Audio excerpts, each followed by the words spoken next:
Hey everybody, Ed from Paranormal Link, Ohio here, back at it again with another podcast episode. And yes, we are sticking to the crazy, weird places. A lot of conspiracies, some have murders, a lot have creatures, and this one is no different. Guys, this one is a big one. I have talked about this on my ghost stories before, way back in the early times of Paranormal Link, Ohio. And now I want to do it as a podcast episode because it goes so perfectly with what we've been doing the podcast on. So yes, we are talking about Skinwalker Ranch, guys. Skinwalker Ranch, also known as Sherman Ranch, is a property at approximately 512 acres located southeast of Ballard, Utah, that is reputed to be the site of paranormal and UFO-related activities.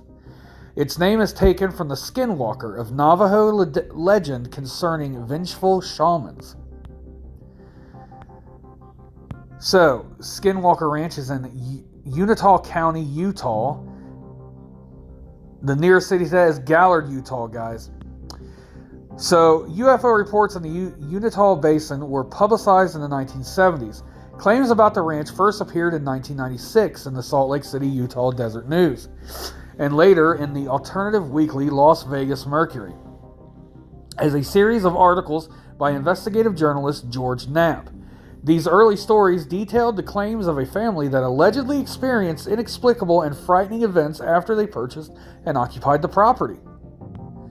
The ranch, located in West Unitah County bordering the Unitah and Ouray Indian Reservation, was properly dubbed the UFO Ranch due to its ostensible 50-year history of odd events said to have taken place there.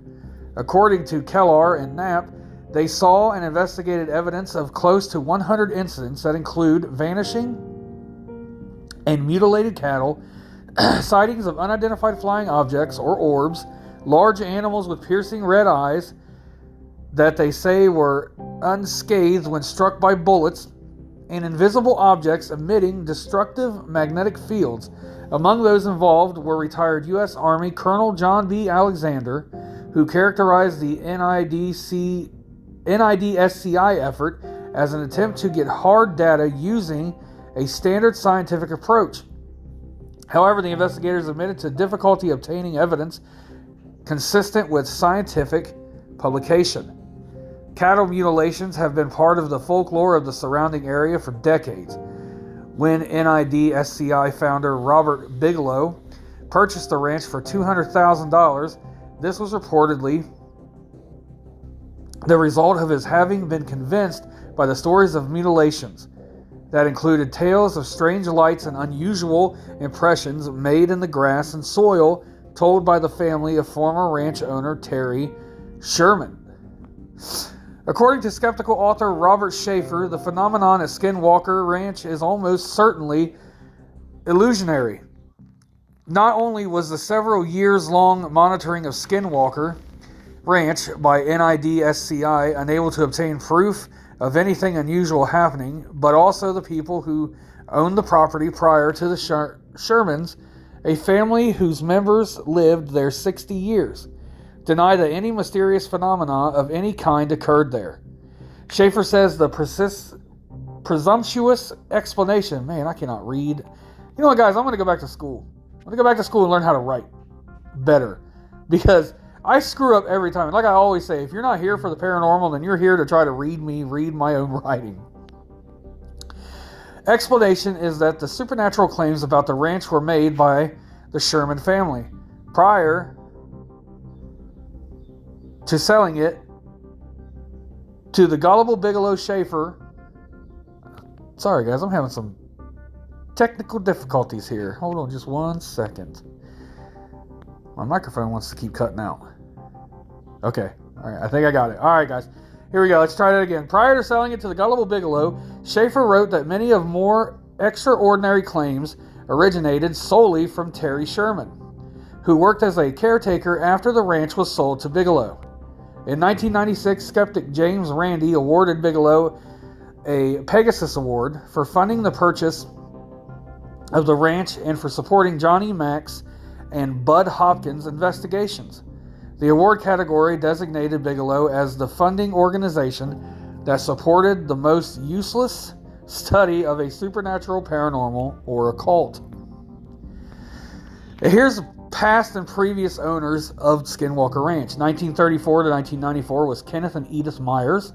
1994 to 1996 was Terry and Gwen Sherman. 96 to 2016 is Robert Bigelow. 2016 to present is Brandon Fogel via Adamantium Real Estate. In 2016, the Skinwalker Ranch to Adamantium Real Estate LLC. After this purchase, roads leading to the ranch were blocked. The perimeter was guarded by cameras and barbed wire, and signs were posted and aimed to prevent people from approaching the ranch. Adamantium Real Estate LLC, a Delaware limited liability company based in Salt Lake City, Utah, filed a U.S. trademark application for the service mark Skinwalker Ranch on February 15, 2017, and was approved and registered in April 14, 2020. With the mark applicable to providing recreation facilities, entertainment services, namely creation, development, production, and distribution of multimedia content, internet content, motion pictures, and television shows. An additional trademark filing to expand use on cups and mugs, shirts, short sleeve shirts, sports caps, and hats was filed for Adamantium Real Estate LLC on June 21, 2021, and was approved and registered July 12, 2022. In March of 2020, Brandon Fogel, 46, Utah real estate tycoon, announced ownership of the ranch. In 2022, Fogel announced a partnership with the Hutchings Museum Institute in Leh, Utah, designed to better understand the environment and historical significance of the ranch. Now, I know that they've had lots of TV shows and they've done lots of documentaries there. They have had multiple people out. People have been out to investigate it. A lot of people, almost everybody has said that they've seen something or they've heard something or something strange has happened at Skinwalker Ranch. And yes, there's a lot of people saying that nothing has happened in the past, but something has happened because this man takes over the ranch, puts barbed wire all around it, and don't forget the armed gunmen. Yes, there's armed gunmen all the way around the ranch, and signs up again stating you are being watched by 24-hour surveillance camera. You will be prosecuted and or shot because yes, there is armed gunmen with rifles that stand around the perimeter of the ranch. You have to get special permission to even go to the ranch or go inside the ranch. If you do not get this permission to go inside the ranch or go to the ranch, you will be prosecuted. They will press charges against you, or they'll just simply shoot you for being there. Guys, there's reports of skinwalkers out there, and we all know skinwalkers are Navajo demons that can shapeshift into anything that they want to try to get what they're going after. They can mimic your voice, they can mimic your appearance, they can mimic your smells. Skinwalkers are nothing to mess with, and they say there's skinwalkers out there. People have also seen UFOs, floating lights, orbs, creatures, more types of creatures out there with piercing red eyes. There's been things out there they've chased and shot at, they've hit it at numerous times, and it doesn't fall, it just keeps going. And now Skinwalker Ranch is heavily guarded with armed gunmen. So I'm sorry, I don't believe that there's nothing going on. It's all coincidence. The mutilations of the cattle and everything like that. There is something out there. I believe that there is something out there. And I definitely believe in Native American spiritualism and Native American spirits. And I believe skinwalkers are very real. I do. I 100% believe skinwalkers are very real. So yes, I believe Skinwalker Ranch has something very bad inside of it that they're trying to keep out. Or keep in there to keep from getting out. So I hope you guys enjoyed tonight's episode of the Paranormal Inc. Ohio podcast. You can go to paranormalincohio.com. There's our main business page. There you can look at all the ghost stories and ghost hunts that I've done in the past and some lives. You can also look at our crystal inventory that we have for sale. You can also look at our sage bundle inventory for all things cleansing that we have for sale. And all the jewelry that we have for sale that goes along with the crystals. There you go to Paranormal Inc. Ohio group. That is our group page on Facebook. There we discuss everything paranormal. You guys give me ideas for shows. I do the research. I do the shows. I'll give you a shout out or have you on the show. You can go to Paranormal Inc. Ohio on TikTok and YouTube. There I'm putting some episodes of the podcast on both. Not every episode, but just some. And of course, on every podcast venue known to man out there is the Paranormal Inc. Ohio podcast. You can check us out there every night at 10 p.m., every single night at 10 p.m., except for Thursdays and Fridays. We are at 8 p.m. on the podcast, because at 10 p.m. on Thursday and Fridays, I go live with live investigations on Facebook.